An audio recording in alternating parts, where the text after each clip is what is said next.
Bienvenue pour cette conférence et ces échanges sur le parcours de reconversion. Donc moi je m'appelle Carole et aujourd'hui j'ai plusieurs objectifs. Premièrement, vous présenter donc le parcours reconversion pour confirmer votre projet professionnel dans les métiers du bois, puis répondre à vos questions sur ce sujet et vérifier en fait si ce parcours peut correspondre à vos besoins. Donc voilà, ça c'est un petit peu ce qu'on va faire aujourd'hui. À la fin, on verra si vous avez besoin d'autre chose. Voilà, vous pourrez me donner aussi vos besoins à vous et me dire si vous attendiez d'autres choses que ce que je vais vous présenter pour l'instant. Donc, qu'est-ce que c'est que la planche? Je ne sais pas si vous connaissez déjà, mais la planche, c'est donc le tiers-lieu du bois. C'est un atelier partagé qui se situe en plein centre de Bordeaux, à Saint-Michel, et qui a pour objectif donc de mutualiser l'espace, les machines et les savoir-faire autour du bois. Donc en fait, chacun peut venir avec son propre projet, en sachant déjà manier, on va dire, les outils et en connaissant déjà le travail du bois ou pas du tout, puisqu'on a aussi donc toute une partie qui est justement sur de l'accompagnement, donc accompagner vers l'autonomie. Donc chaque personne peut effectivement venir à l'atelier et s'initier au travail du bois. L'objectif, c'est vraiment nous de créer une communauté autour du bois. C'est donc quand les gens viennent à l'atelier, après on appelle ça des plancheurs. Donc dès que vous venez à l'atelier, vous devenez plancheur, soit en prenant un passe plancheur, soit en prenant un abonnement. Les coworkers aussi en haut, puisqu'on a aussi des personnes qui sont plus dans la conception, sont aussi considérés comme des plancheurs. Le but, c'est vraiment, voilà, comme je disais, mutualiser et faciliter finalement les échanges autour du bois. Et notre seul objectif, c'est vraiment de rendre le bois accessible à tous. On essaie de varier au maximum les publics, puisque donc les matins, on est aussi dédié, on va dire, à d'autres types de publics, peut-être plus jeunes, par exemple. On a des écoles supérieures aussi qui viennent. On a différents publics aussi sociaux dans le social, puisqu'on fait partie de l'ESS, donc l'économie sociale et solidaire. Voilà un petit peu pour la planche. Donc pour ceux qui ne sont jamais venus à la planche, tout est directement indiqué sur notre site internet. Si effectivement vous êtes intéressé par la reconversion dans les métiers du bois, il est toujours intéressant de venir expérimenter, de venir toucher le bois. Donc sachez que cet atelier est vraiment fait pour ça. Notre objectif, c'est que vous puissiez monter en compétences sur effectivement les différentes machines, les différents outils, la conception aussi. La seule chose qu'on vous demande en arrivant, c'est d'avoir un projet en tête et à partir de là, on va vous accompagner dans toutes les étapes. On a aussi des professionnels qui viennent ici. C'est vraiment, ça va du débutant au pro, puisque on a certains professionnels qui n'ont pas forcément d'atelier, qui viennent juste de se lancer, qui sont par exemple justement en reconversion, qui ne peuvent pas directement faire les investissements nécessaires pour avoir son propre atelier.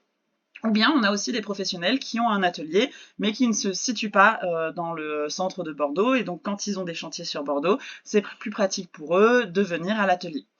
Voilà pour la partie atelier partagé. Après, il faut savoir que justement pour rendre le bois accessible à tous, on a aussi d'autres types de formats. On a des formats donc ateliers courts, c'est-à-dire venir entre 2 et 4 heures en one shot comme ça sur un atelier qui a été défini par un professeur. Donc venir fabriquer une cuillère, un vase, un objet déco, ce genre de choses, ou apprendre une technique spécifique comme par exemple la queue d'aronde ou le tournage. Et ensuite, on a aussi les cours au trimestre. Donc là, c'est 3 heures par semaine pendant 3 mois pour venir vraiment apprendre toutes les bases, on va dire, de la menuiserie. Et donc, on a un autre type qui s'appelle les parcours et dont le parcours reconversion fait partie, qui est un format un petit peu hybride, on va dire, avec plusieurs choses à l'intérieur. Et je vais vous expliquer ça. Pourquoi c'est moi qui vous l'explique aujourd'hui? Tout simplement puisque à la planche, je suis ce qu'on appelle facilitatrice, donc c'est-à-dire que je suis, on va dire, experte des interactions et des dynamiques de groupe. Et surtout, à côté de ça, je suis consultante en bilan de compétences et coach Ikigai, et c'est donc moi qui ai créé ce parcours reconversion. Ce n'est plus moi qui l'anime aujourd'hui. Je vais vous présenter ensuite la personne qui accompagne le parcours reconversion, mais en tout cas, c'est moi qui ai créé ce parcours. Donc voilà, donc c'est pour ça que c'est moi qui vous le présente aujourd'hui. Qui c'est justement qui va vous accompagner? C'est Guylaine. Guylaine, elle se considère comme booster de talent. En fait, elle est coach formatrice depuis 10 ans et recruteuse depuis près de 20 ans. Elle est formée en psychologie positive et à l'ikigai, donc comme moi, vous allez voir pourquoi c'est important et intéressant, ça fait partie intégrante de ce parcours. Elle est animatrice d'ateliers de développement personnel et professionnel pour les étudiants et elle est aussi accompagnatrice de bilan de compétences et de VAE. Donc elle, vraiment, l'accompagnement professionnel, c'est une vraie passion pour elle. Et quand on s'est rencontrés, on s'est rendu compte que les échanges ont été extrêmement fluides, qu'elle avait déjà des connaissances dans les métiers du bois et que c'était un projet qui lui plaisait énormément. Et donc aujourd'hui, c'est elle qui accompagne ce parcours reconversion. De quoi est composé ce parcours? Alors il est donc effectivement composé d'une manière un peu hybride, c'est-à-dire que dans un premier temps, il y a une phase d'investigation. Cette phase d'investigation, elle se fait en 2 sessions de 3 heures. Ça se passe le soir, hein. On essaye de faire en sorte que tout ce qui se passe dans ce parcours soit plutôt le soir et les week-ends, à part une partie dont je vais vous parler après. Mais voilà, on sait que potentiellement, vous travaillez encore, donc on essaye d'être sur des horaires qui sont accommodants. Donc, c'est quoi l'investigation? C'est tout simplement l'utilisation de la méthode Ikigai. L'ikigai, c'est une méthodologie japonaise. Alors de base, c'est une philosophie japonaise qui a été transformée en méthodologie par des Espagnols. Pourquoi? Parce qu'ils se sont rendus compte que sur une petite île au Japon qui s'appelle Okinawa, il y a une grande concentration de personnes centenaires qui sont en bonne santé. C'est pas des personnes qui sont en train d'attendre la mort, hein, loin de là. Ce sont des personnes qui sont dynamiques, qui ont encore une vie sociale, et c'est donc ce qu'on appelle une blue zone, quand il y a une forte concentration comme ça de personnes âgées en bonne santé. Donc les chercheurs ont fait effectivement pas mal de recherches, parce que c'est quelque chose qui intrigue, qui attire beaucoup, et ils se sont rendus compte de plusieurs choses. Déjà, ils se sont rendus compte qu'il y avait une question d'équilibre, c'est-à-dire que ce sont des gens qui ont un certain équilibre dans leur vie. Ils ont un équilibre déjà alimentaire, ils mangent principalement végétarien, ils mangent des choses qu'ils font pousser eux-mêmes généralement dans leur jardin, beaucoup ont même un potager, mais ça n'est pas seulement cet équilibre-là, il y a aussi l'équilibre de vie en général. L'équilibre de vie, c'est quoi? C'est faire en sorte que tout soit équilibré. Tous les différents domaines de sa vie. Le personnel, le professionnel, l'amoureux, le collectif, voilà, c'est vraiment se dire tout doit être équilibré. Donc par exemple, ils ont un peu peur des passions, par exemple. Parce qu'une passion, par exemple faire un job passion, ça peut entraîner derrière des burn-out, ça peut entraîner un déséquilibre qui peut être dangereux. Donc l'équilibre est très important et ils ont même la règle des 80-20 en général. 80-20, c'est-à-dire par exemple en termes de nourriture, c'est ne remplir son estomac qu'à 80%. Les 20% restants, ça va permettre de mieux digérer. Déjà, il faut savoir que l'estomac est plus lent que le cerveau. Donc quand notre cerveau pense qu'on est à 80%, généralement on est déjà à 100% d'estomac rempli. Et en fait, on digère bien mieux si on reste à 80%. Mais c'est pareil pour le planning, c'est pareil pour l'emploi du temps. C'est un moment, ne remplir son emploi du temps qu'à 80%, pouvoir se laisser 20% pour les surprises, pour les imprévus. Ça permet justement aussi d'équilibrer un petit peu sa vie. Donc voilà, donc ils se sont rendus compte que sur cette île d'Okinawa, l'équilibre était prioritaire, était très important, et que c'était sûrement ce qui permettait de rester en bonne santé sur le long terme.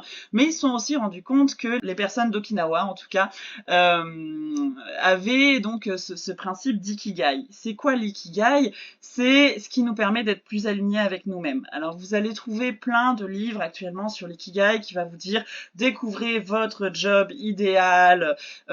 Ça voilà, il faut y faire un petit peu attention, ça n'est pas forcément ça. On est des êtres en perpétuelle mutation, donc le job idéal, il faut un peu peut-être le déconstruire, puisque effectivement, on peut avoir un job idéal actuellement qui ne sera pas forcément le même dans quelques années. Donc, l'ikigai, c'est plus fait pour découvrir ce qui nous permet d'être le plus alignés avec nous-mêmes. C'est un peu finalement le fil rouge de toutes nos expériences professionnelles. C'est le motif derrière le puzzle de notre vie. Il manque encore des pièces, il y a encore des trous dedans, mais on arrive à comprendre pourquoi toutes ces pièces s'emboîtent, comment, dans quel sens finalement. Donc l'ikigai, c'est ça, c'est de l'introspection, et le but, ça va être à la fin quand même d'arriver à un projet.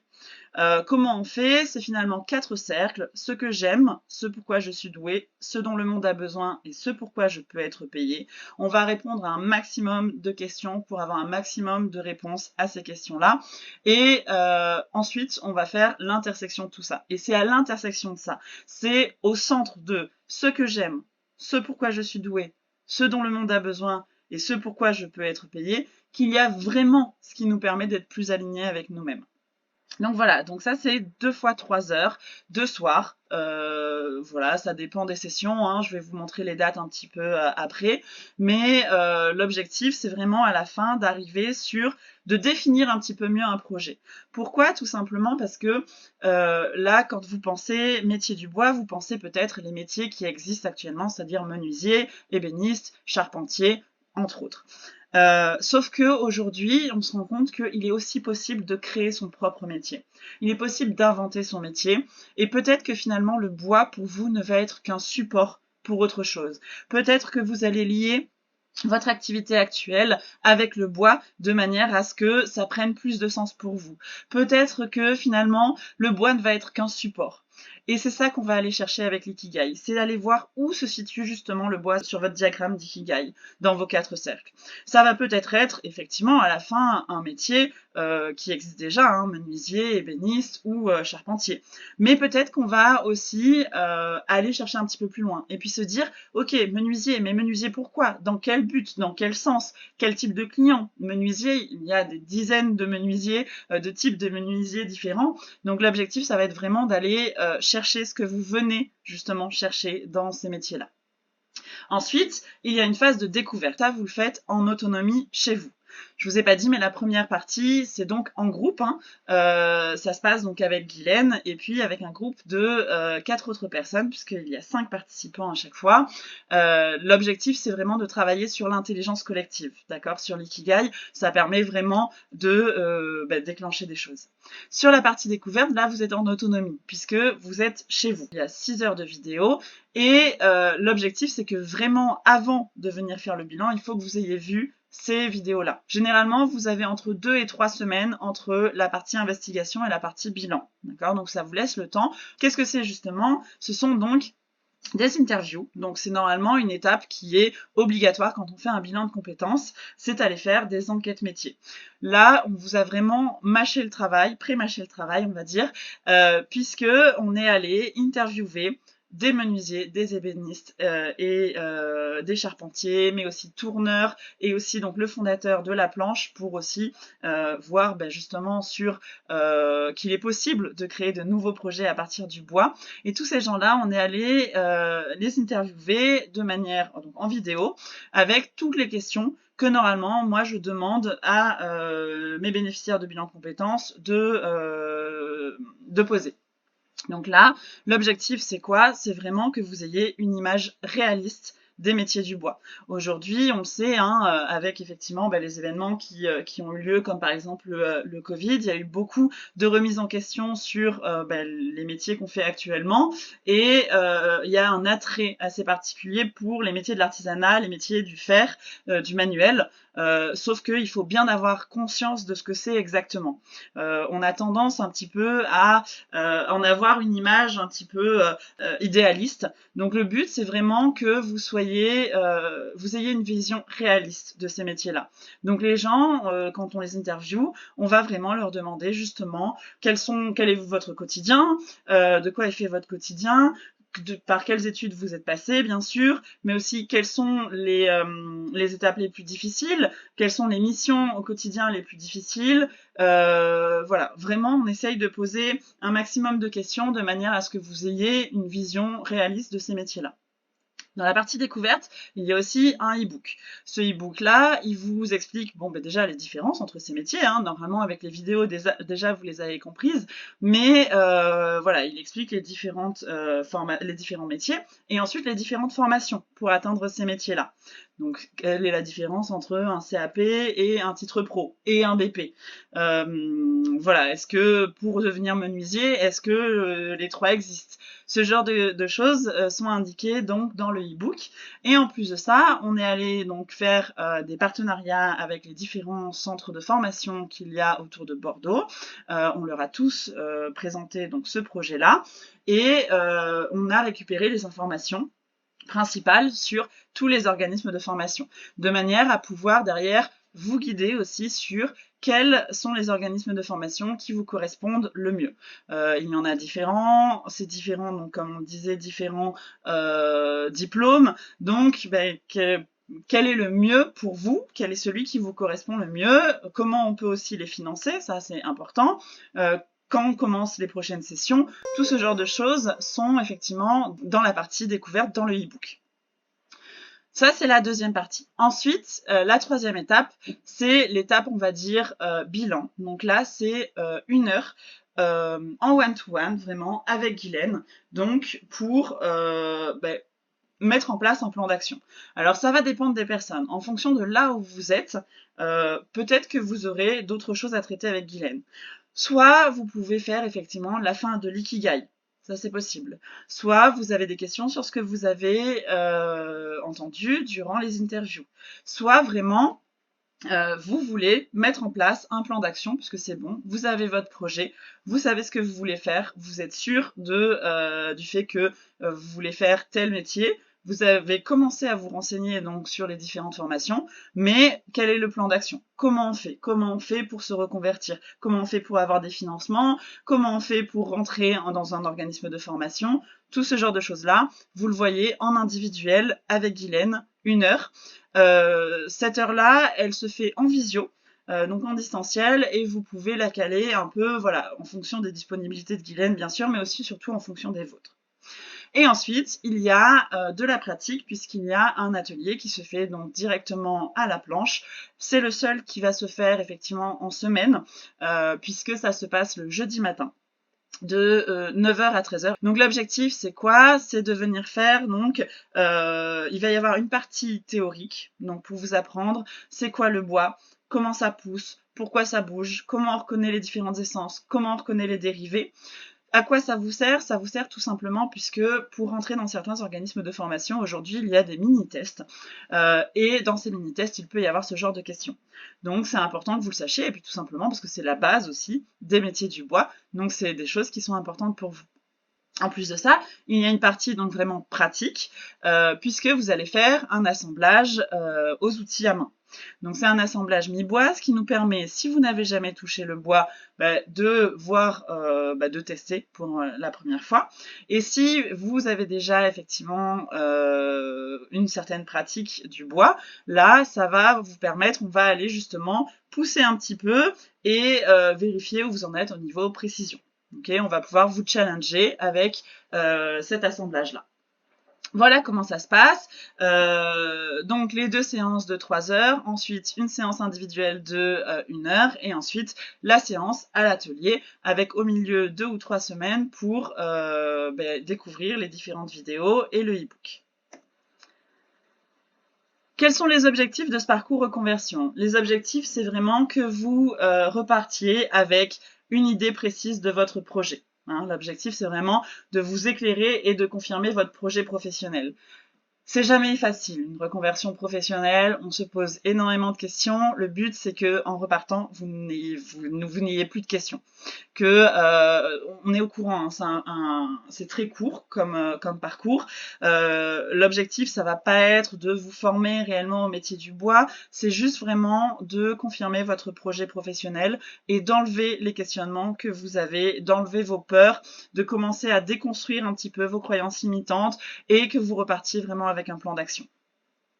Vous repartirez aussi avec une image réaliste des métiers du bois pour démystifier justement les métiers de l'artisanat, comme on l'a déjà vu, on a tendance actuellement à s'en faire une image un petit peu idéalisée. Donc c'est vraiment se rendre compte de qu'est-ce que ça signifie. Ça signifie porter des charges, ça signifie être entouré de bruit, de machines. Voilà, c'est aussi prendre conscience de toutes ces données-là. Et ensuite, vous repartirez aussi avec un certificat de confirmation de choix de reconversion. C'est quoi? C'est tout simplement en fait une feuille sur laquelle on aura fait le bilan de ce qu'on a fait ensemble. Le but, c'est quoi? C'est de vous aider pour vos futures démarches, que ce soit dans des recherches de financement, dans des recherches de formation. On va toujours vous demander de créer un dossier. Mais sauf que quand on doit créer un dossier pour se reconvertir, c'est pas forcément facile de savoir quoi mettre dedans.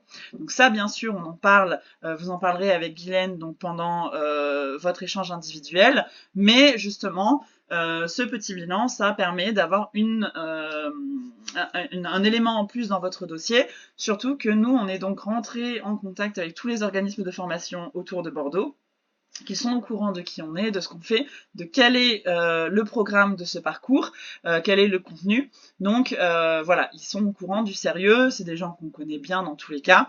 Donc voilà, le but, c'est de vous aider dans vos futures démarches.